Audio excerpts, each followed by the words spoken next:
Namaskar and greetings. We are recording the second episode of Rise from the Roots. We started unplanned. We hosted our first guest, Mr. Vinod, and thereafter we came in touch with Aniketh, who's the guest today, Mr. Aniketh Jain. Same batch, 2008 pass out of Jain College. It used to be, now it's a Jain University. Welcome, Aniketh. How are you? I'm very good. I'm excited. I keep coming. I'll keep enjoying coming here and spending time with students, talking to them. So I like it. I'm enjoying it. Lovely. So the concept came into existence when we tried to collaborate with the alumni, and it took a shape of a podcast. The first episode became longer, so we put it in 3 episodes. But you are the second guest, and welcome again. And I'm very excited to start the conversation. I'm glad I'm not the first one because you will experiment a lot on the first time and then you know what not to do. So I'm glad to be the second one in this case. But I think it's a great opportunity, right? I mean, you're trying to do what most trending these days. Content consumption through podcasts is a big channel. So I think students like to listen, and there's a new platform, and I think therefore it'll help them in some way to learn the journey and see if they can get some inspiration and they do something on their own as well.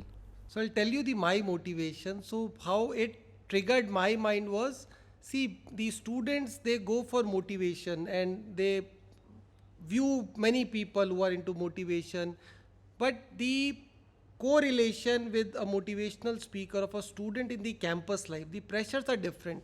Everybody wants to be successful. Everybody wants to be creating his name, fame, everything. But calling an alumni who has attained so much in life, for me it gives a reflection to these students that the people who used to sit on these benches, same benches, today they have reached a certain level in their professional life, personal life, that we can look up to them. So it gives an additional motivation that they might have gone through these struggles. So in this entire half an hour, I don't know the duration. Yeah. Whatever duration it is, we'll try to understand from you your journey. And I'll be very honest to start with. When I received your profile, I was preparing what all should I have to go through while talking to you. The most interesting thing which I liked about your profile that you have created even today, I'm sure this was not for me, but the project, the third slide of your presentation was a college project which became a successful entrepreneurial venture. I would love to know, I read the project title name, it was College Management Solution something, which became Infini if I remember correctly. And then there's a long journey. Please tell us more about it. Look, the genesis of the company, my entrepreneurship actually started in college, right? While studying in college in my third year, we had to form a group that can there was a specification given to us that you have to, this is a real exam, like you have to submit the project to the faculty members and the external faculty members. We had to do this project, and most often, I'm sure sir, you must have also noticed, as a student, you have 2 choices to make. The choice first is to go and look up to what seniors have done and just copy an entire thing and just show that to your invigilator. The second was, no, I will try to build it from scratch. So I was of the second part of the order, right? And it was not even my idea. In fact, my other partner Ashish, he's actually a very, very committed technologist. He likes to code. So he was the one who said, I will not copy anything from seniors. In fact, I will build everything on my own. And that's where the genesis of a college management system, which is basically handling students management, college admission management, attendance management, a bunch of these things as a module. And we built out this. It took us about 3 to 6 months to build out.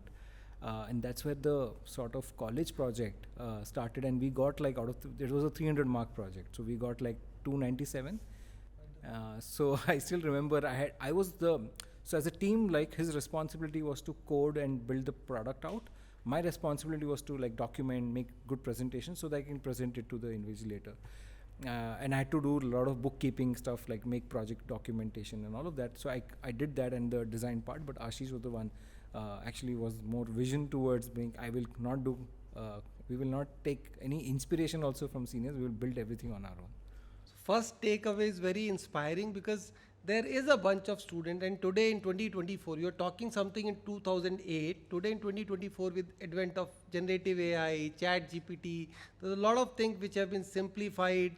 Now the fight that we are having is the plagiarism, what all are the best anti-plagiarism tools so that we can ensure that students are not copying and all. I'm very happy that in those times when the copying was not that easy, you took a difficult move which took you to a big enterprise. Again, I like to tell you that the journey which I went through, the profile that you shared with me, I realized you sold your college management system. You made it big first. Must have been a good 10, 12 years of journey. You made it big, and then you took a decision to take an exit, and you made a whooping close to 250 plus crore rupees out of it. No, so I'll actually tell you what's the reality. So it started out with a college management system project. We were figuring out as an entrepreneurship.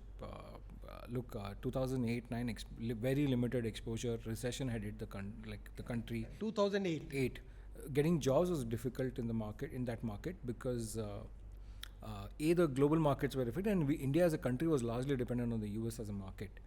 A lot of outsourcing, and therefore India was that outsourcing hub. Both of us were we finished college, we were jobless. I mean, we didn't know what. So we spent a good time together thinking on ideating, on brainstorming on what to do. And one of the idea was to sell the college management system to all the colleges. The first college that we thought to sell is obviously none other than our own Jain college. Why can't we sell it to them?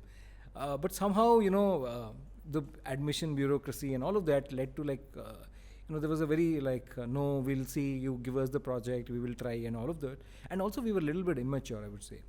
But I think post college, 6-8 months spending time together, we got a bunch of serious stuff from serious projects from different outside people, and started saying, why don't you build a e-commerce website? Why don't you make a website for us?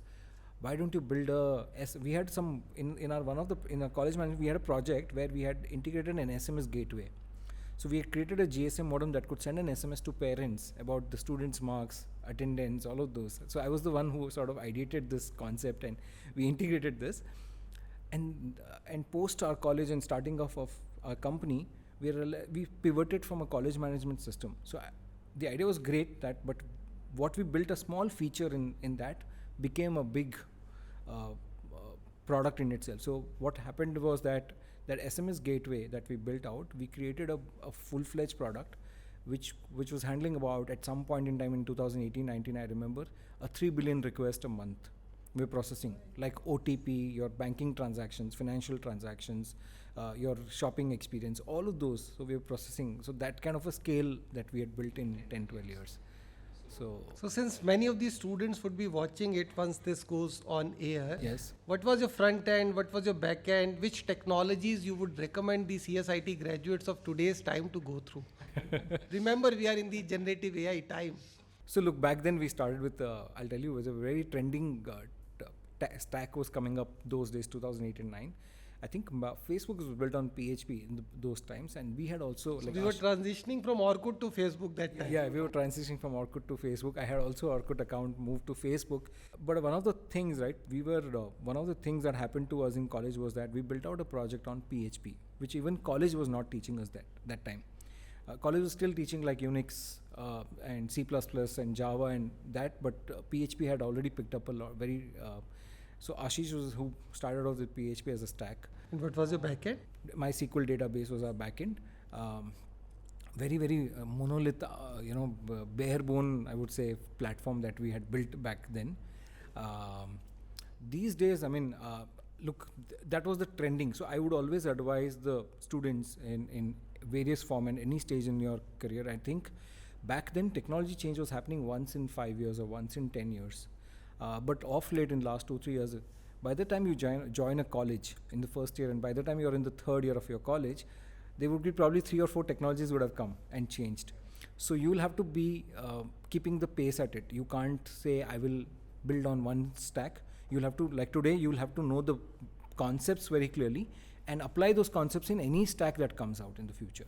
whether it's an AI, whether it's your, these days we are using like a Node.js, we are using Mern stack. We're building on these technologies, and we keep evolving. And I think every 2-3 years you go through that cycle as a technology. You keep changing and building on new technology because it becomes because the complexity is larger. You start handling a lot more data, and some of the old technologies might not handle that kind of a data and capacity. Now let me ask you. Told me that you learned PHP, which was not being taught in the college. So those days there was no internet, there was no broadband, there was no 2 GB or 1.5 GB data a day, 4G, No. Is there 5G. broadband?